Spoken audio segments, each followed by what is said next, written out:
Hi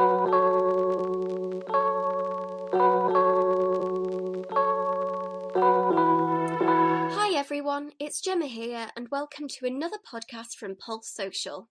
Today we are talking about community sports, why they're important and how to get more people involved. To help us, we have Aquila Burgess here today.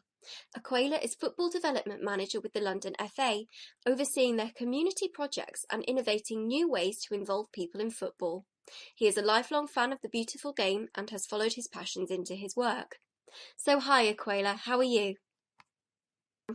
Yeah, not too bad, Gemma. How are you?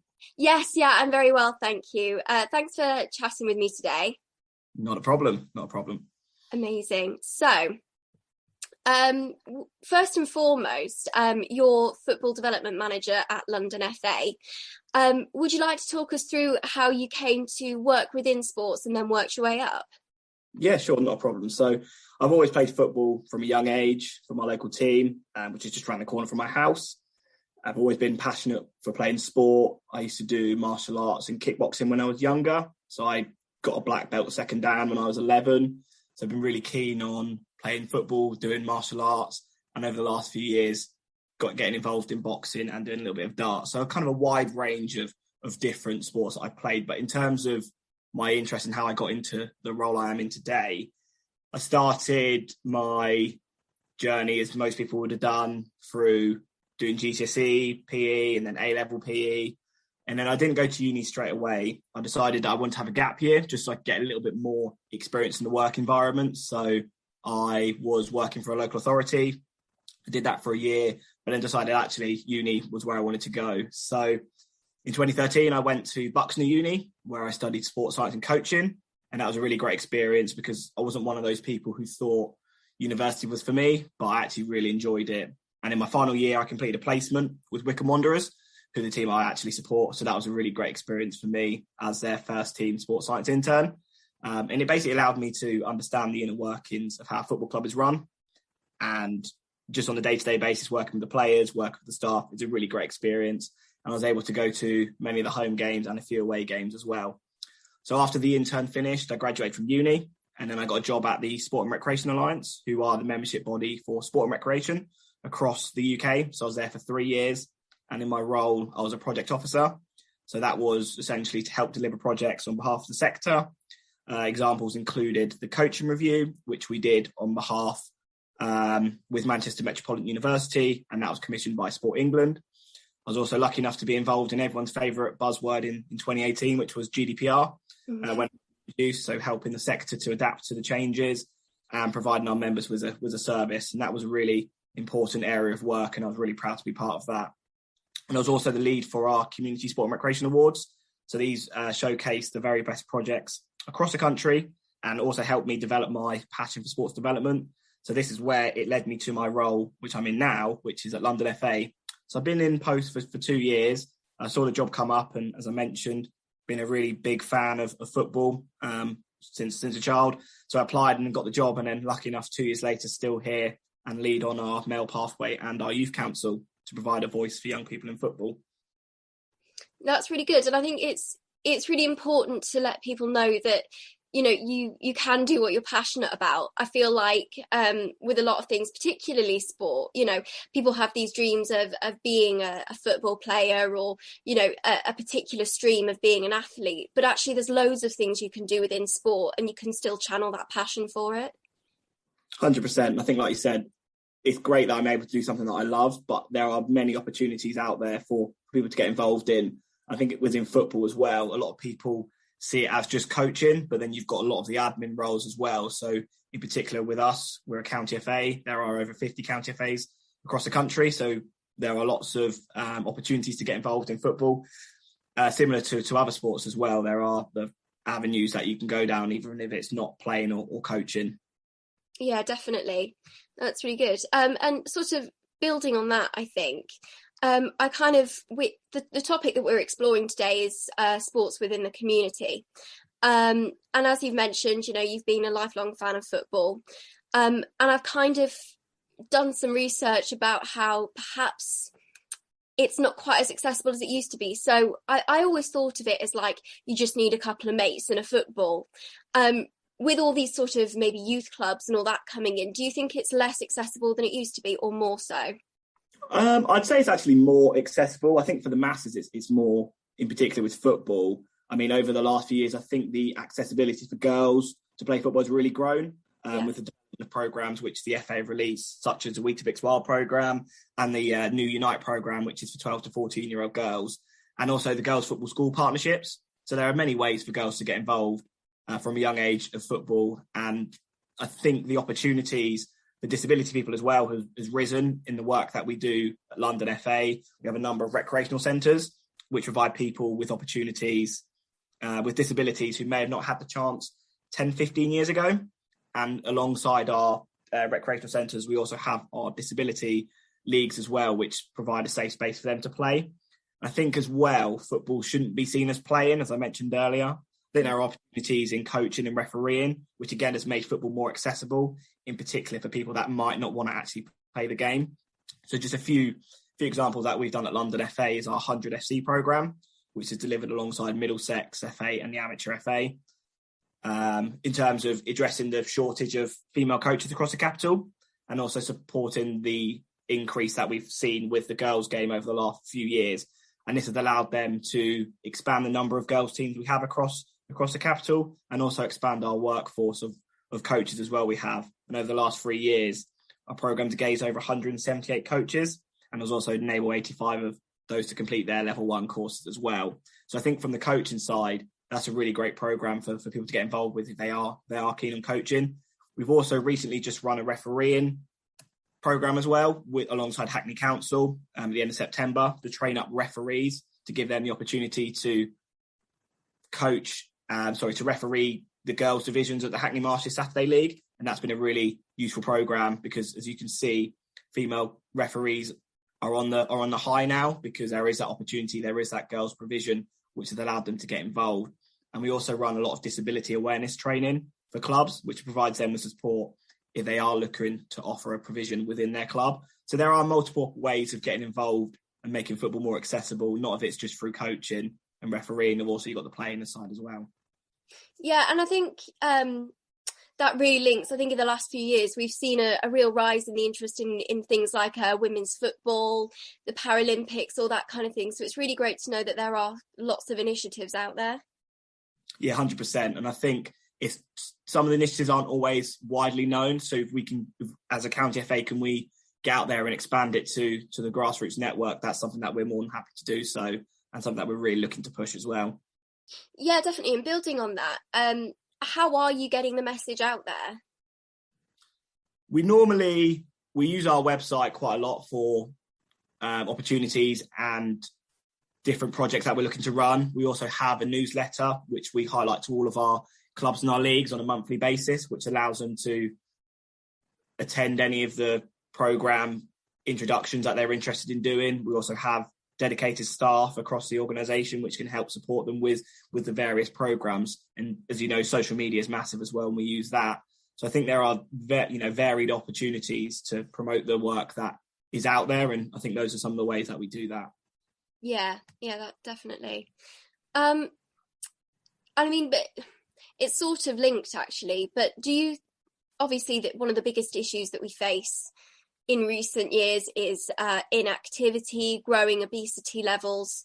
What's the London FA doing to tackle falling participation levels in sport? I think, as I mentioned, with some of the programmes such as Weetabix Wildcats, we've also got the Stickers Protein Just Play programme, which allows more of a recreational point of view. So you can play not just as a traditional 11-a-side league, which is something that we have seen not this season, but probably 2-3 years ago, where there was a decline in the number of people playing 11-a-side football, which is seen as the traditional format for football. But there has been more of a chance of playing small-sided football, so kind of recreational 5-a-side, 7-a-side. And we work closely with those providers, and we've developed programs which has hopefully helped those audiences who've decided they've fallen out with the game, and giving them the opportunity to play more of a recreational turn-up and play session. So there are multiple ways that we're looking to stop the decline in obesity levels, and working with our local authorities, our partners and stakeholders to develop projects which look at specific areas of the community where we're looking where, there are reduces in, obesity levels, and that's something that we're looking to try and implement across the capital. Yeah, and building upon that, obviously, you work with lots of local communities, and London's a big area. It's home to lots of deprived areas, shall we say. How do you try and increase participation in those specific areas? Well, it's a key part of our strategy, which is harnessing the power of grassroots football, and that was something that we launched in 2020.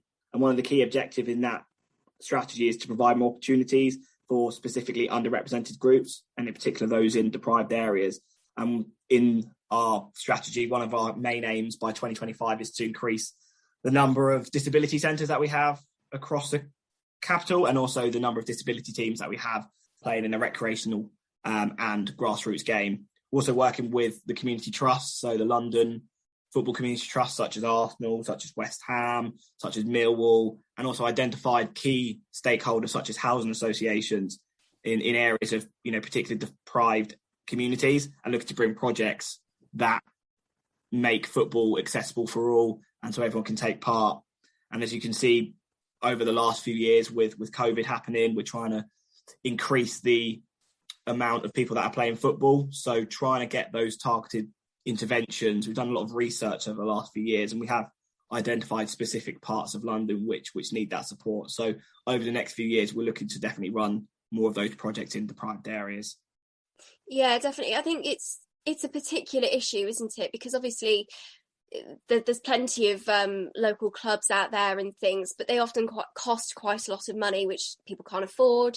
The transport to get there is sometimes difficult, all that sort of thing. So do you think that perhaps working with other groups, maybe such as like local charities or community centres, could help as well?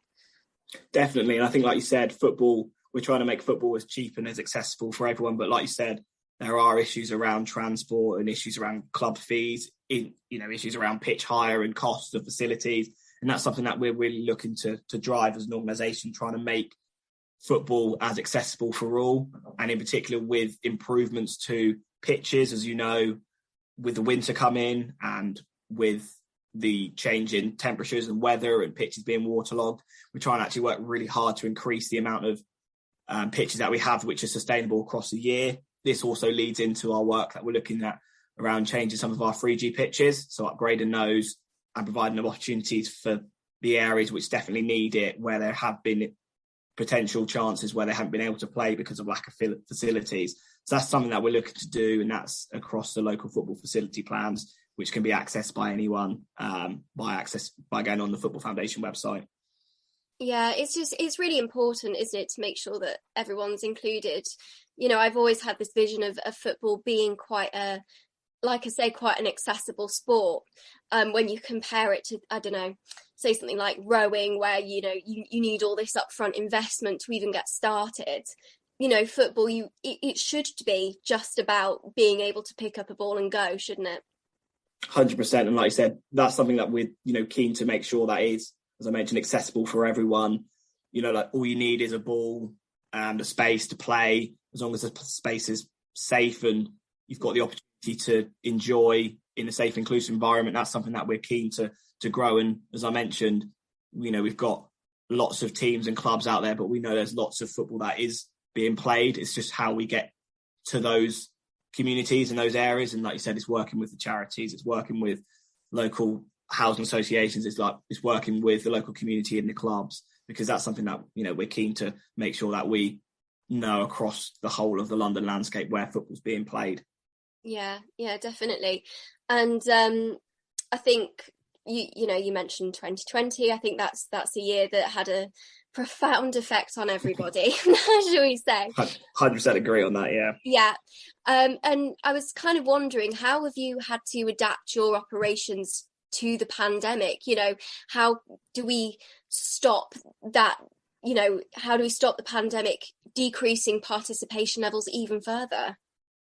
I think, as you mentioned, with COVID, it's had a big impact, not just on football, not just in sport, but in general. If we're going back to football, it's had a massive impact, especially during the lockdowns when sport and football was suspended. And it was a way of escaping from the day-to-day reality, which has impacted a lot of people when football was suspended. But I'm glad we're out of that now. But some of the stuff that we did at London FA, during the pandemic, is that we had a lot of face-to-face meetings, which normally happened where we'd go to visit clubs or we'd visit league meetings. But these are moved online, which in a way has sometimes helped arranging times which are better suited for the grassroots network. It means we're a little bit more accessible to provide that support that we need to volunteers. And it doesn't mean that, everyone needs to crowd around one room at 9:00 on a Monday night. It can be done from the comfort of your own home via Teams or via Zoom. We've also seen a lot of changes at London FA. A lot of staff, were put on furlough, which I'm sure is across a lot of other organisations. So having to deal with that, reducing workload, then having to come back and football then being up and running and trying to get the whole of this football, family up and running before, the season started and getting everyone in place. That was something that we were really keen to support. And that actually has been great for football. We've seen an increase in the number of clubs affiliating to us this season, which has also led to an increased number of teams playing across the capital. So you can see there's still a real appetite for football after, the pandemic and lockdowns. And I think it's something that I'm sure is replicated across the other sports and recreation landscape. That's really interesting, actually. So you think that because everybody's kind of being stuck at home for a year, actually there's far more people wanting to get out there and play? I think it depends on the sport. I mean, football, I can't speak for every sport, but football in general, we've seen a massive increase in the number of, in particular, new clubs that have been wanting to start this season. We've seen a number of players, stayed or maybe increased slightly on what we had last season. So I still think there is that appetite there. I wouldn't want to shy away from the fact that there probably are still communities and areas where, they're not playing football, they're not playing sport, but it's how we can develop those initiatives and those projects, and looking at data such as, the Sport England Active Lives and seeing which sports and which demographics are still not playing after we've come out of the lockdowns. I think that's still really important. It's something that we shouldn't kind of shy away from, even though the number of players and teams and clubs has risen this season. Yeah, definitely. And we all try our best, obviously, to cope with what we've been dealt. But, it must have had an impact, the fact that you've had to adapt your operations so drastically to both the way that you guys work at London FA, and getting those community projects out there. Yeah, it's been difficult, because what we used to do in the past is if we go out and see these projects, or we'd see the stakeholders that we're looking to work with. And as I mentioned, with the change in COVID restrictions, we were all either put on furlough, and then when we first were put into lockdown, we all started working from home, which is something that's still happening at the moment. We have got a little bit more flexibility across our working patterns now at London. I'm sure it's the same across other organisations, but I think that has kind of had an impact on some areas, was we're not able to go out onto the ground and see these projects running and provide that support. But hopefully now, as we move into 2022, that's something that we're more likely to do, go out and see clubs, see these projects in person, because I know there's great work going across the capital, and it's something that we really want to make sure that we're there to support and showcase and highlight. Yeah, and I think everyone's kind of felt like that, in that, doing it online is, you can get the job done, but do you feel like you're doing it to the best of your ability, if you know what I mean? Yeah, it can be difficult, because you can never really gauge an individual's body language or gauge how meetings go in through Teams and through Zoom. And I think we all had Teams and Zoom fatigue halfway through this year, and probably the end of last year as well, where you don't know what you're saying. It's having an impact on the people that you're wanting to work with. And sometimes people can hide behind a screen, which doesn't show their true affection and their passion for a project. But when you actually go out, as we've done over the last 2 years since I've been at London FA, not the last 18 months, but in the first 6 months I was there, day to day in the office, seeing these projects work on a live basis, it's something that's really important, and something that we really need to make sure that we start getting back to when we're safe to do so. Yeah, definitely. And building upon that, I think, we've mentioned the importance of sport, but have we sort of, when you set up these community projects, how much of an impact do you think that they have on the community in general, not just individual players or coaches or whatever, but do you think they help to kind of strengthen those community bonds? 100%. I think there's a real bond between the grassroots clubs and their community. As we know, as research has told us, sport builds stronger, healthier, happy and safer communities. It can also help improve confidence and can be a great development tool for anyone. And I think with COVID and coming out of the lockdowns and furlough periods and, inactivity, I think sport can be a great way of getting young people engaged, and it can keep them from being, excluded from school and also involved in unsocial and antisocial behaviour, as we've seen with projects with the Met Police and with Community Trust through the KICS programmes. This is a great opportunity for young people to provide that escapism from day-to-day life, and football can be seen as a real generating factor. I also think we need to highlight the great work of grassroots volunteers, because without them, sport doesn't exist. And in football particularly, we have a passionate and dedicated volunteer workforce who support our clubs, on a day-to-day basis. And as I mentioned, without them, grassroots sport just wouldn't happen. And I just want to put my thanks on record to all of the grassroots, volunteers, not just in football, but in general, because without them, we just wouldn't be able to do the job that we love. No, 100%. I think it shows that it is a real community effort. Just building upon that, do you want to just highlight how, if anybody's interested, they could go about volunteering? Yeah, sure. So we actually just relaunching our volunteer opportunities page on our London FA website. So that's somewhere where people can volunteer, and we've got loads of opportunities on there at the moment. So people are interested in getting involved in volunteering. That's a great way.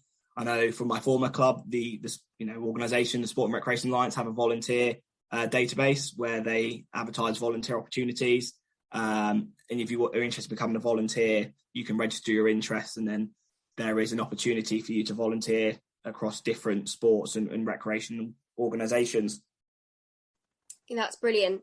And I suppose it's good to be a volunteer. And I think you mentioned as well, it's a way of getting involved in sport, even if you don't necessarily want to be a player. There's lots of opportunities out there for you.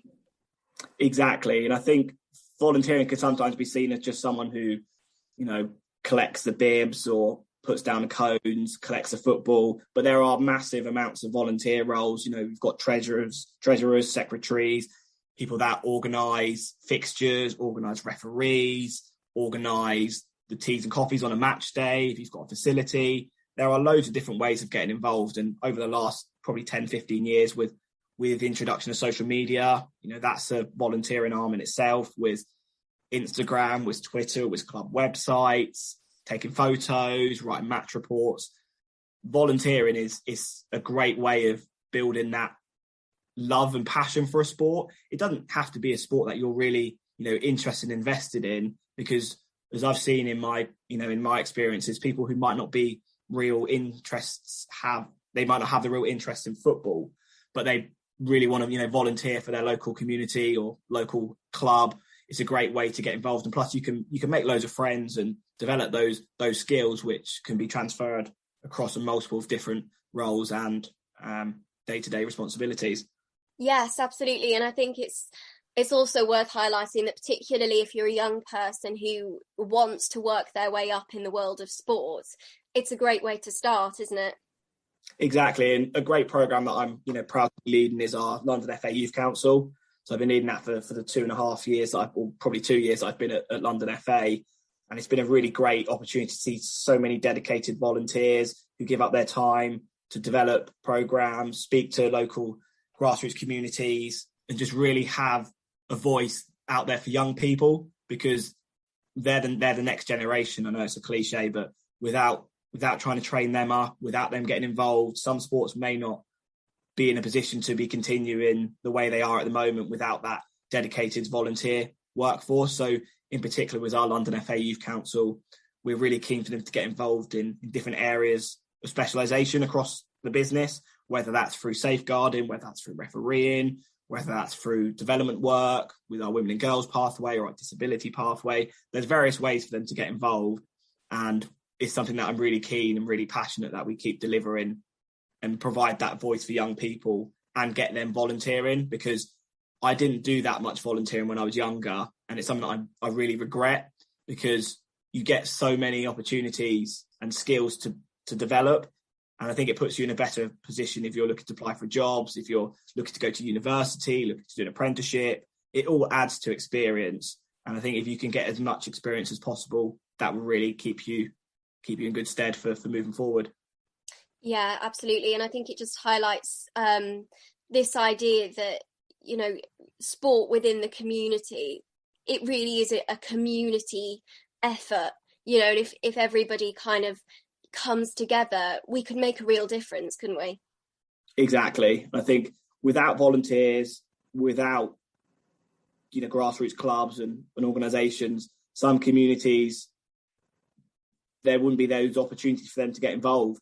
And I think they're really important. We have to do all we can to keep those going, whether that's through highlighting the work they do, advertising any opportunities that they have, advertise playing opportunities if they're struggling for players, just really just giving them the support that they need. And there's great initiatives out there. You've got the BBC Get Inspired programme, which is a great way of highlighting the volunteers that you have. My old organisation, the Community Sport Recreation Awards, you have a volunteer of the year where you can highlight someone who's been doing some great work. You've also got the McDonald's Grassroots Awards, which are launched on a yearly basis, which are done through each county, and then the winners are then put forward to the main awards. So you've got the opportunity of being the overall Grassroots Volunteer of the Year for football. I think that's a really great opportunity for people to get involved in. I think it can be seen as an incentive as well, because it's all about recognition. As we know, volunteers love to be rewarded and recognised for their work. And that's something that, you know, we've been really keen to do at London FA, is highlight those opportunities, which we've done on a number of different occasions on our website. We've run stories on great projects and initiatives and volunteers, and highlight some of our award winners from the McDonald's programme. So it all builds to that community feel, and, you know, people have passion and pride for the community that they serve and they work in. Yeah, definitely. It's really important to highlight the work of the volunteers, but also the various initiatives you've got out there. It really shows that, you know, when we have, you know, these opportunities within the community, there's definitely the appetite out there for people to come and be part of it. Exactly, 100% agree. Yeah. Well, thank you so much, Aquila, for talking to me today. It's been a really, really interesting topic. No worry. Thank you very much for having me.